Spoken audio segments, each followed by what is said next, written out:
भारत ने जो पानी रोका है उसका असर भी दिखाई देने लगा। किश्तवाड़ की तस्वीर मैं आपको दिखा रहा हूं, पानी के मूवमेंट से आपको अंदाजा होगा पानी रोक दिया गया है। अब पाकिस्तान प्यासा है और बुरी स्थिति में ये है वो 3 आतंकी, इनको ढूंढ रही है सेना। लेकिन सवाल ये कहां चले गए, जमीन निगल गई, आसमान खा गया। देखिए सवाल यह है कि पहलगाम में जिन आतंकियों ने हमला किया वो पकड़ से दूर और बाहर क्यों है। आपको बताऊं मैं, 72 घंटे से ज्यादा से पहलगाम के हमलावर फरार हैं। हमले के बाद से आतंकियों का कोई सुराग नहीं है कि आखिर आतंकी कहां चले गए। पूरी प्लानिंग के साथ आतंकियों ने हमला किया। जंगल की तरफ से आए आतंकियों ने पहले फायरिंग की और 10 से 15 मिनट में 26 लोगों को मार दिया। हमले में 5 आतंकियों के होने का अनुमान है और इनमें 3 लोकल और 2 पाक आतंकी। आतंकी हमले के बाद वापस जंगल में गायब हो गए।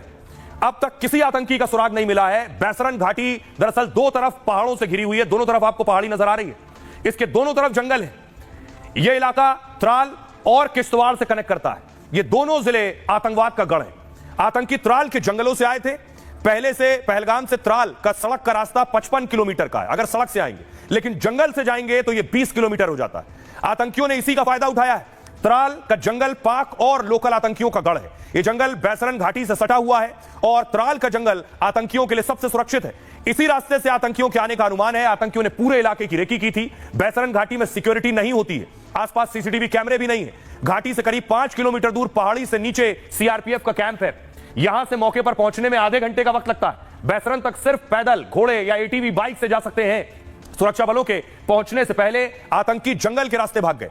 अब घाटी के जंगलों में आतंकियों की तलाश हो रही है और आतंकी कब मिलेंगे, कैसे मिलेंगे, कोई नहीं जानते। ये जो आप पीछे पहाड़ नजर आ रहे हैं आपको, यहां जो भाग कर छिप गया उसे ढूंढना बहुत मुश्किल है। हमारे सहयोगी सुमित ग्राउंड जीरो पर है, पहलगाम में है, वो बता रहे हैं कि आतंकी कैसे भागे होंगे, कहां भागे होंगे और कैसे छिपे होंगे। उनकी अब सवाल यह है कि जो आतंकी अब तक नहीं मिले, जो पहलगाम में शामिल थे, उनकी तलाश हो रही है। लेकिन उनमें से एक आतंकी आसिफ का घर देखिए आज उड़ा दिया गया है। यानी जो कश्मीर में आतंकी हैं और फरार हैं उन पर एक्शन हो रहा है, उनके ठिकानों पर हो रहा है। आसिफ शेख उसी में से एक बताया जाता है।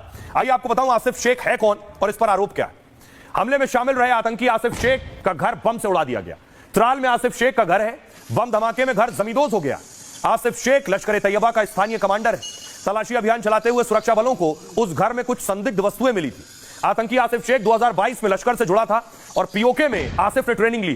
कुछ समय पहले एक एनकाउंटर के दौरान आतंकियों के पास से एक डायरी मिली थी और डायरी में आसिफ की भी फोटो मिली थी। आसिफ शेख और आदिल ठोकर ने पहलगाम की कई बार रेकी की है। अनंतनाग के बिजबेहरा इलाके में आतंकी आदिल ठोकर का घर है। कल शाम 8:30 बजे उसके घर सुरक्षा बलों की टीम पहुंची और घर में सिक्योरिटी फोर्स को आईडी मिला है, जिसके बाद पूरे इलाके को खाली कराया गया। आदिल ठोकर का घर मलबे में तब्दील हो गया। आदिल ठोकर का स्केच भी सिक्योरिटी फोर्स ने जारी किया था। आदिल ठोकर पर 20 लाख का इनाम घोषित किया गया है। अब आपको सुनवाता हूं, सुनिए जरा आदिल ठोकर का परिवार क्या कुछ कह रहा है।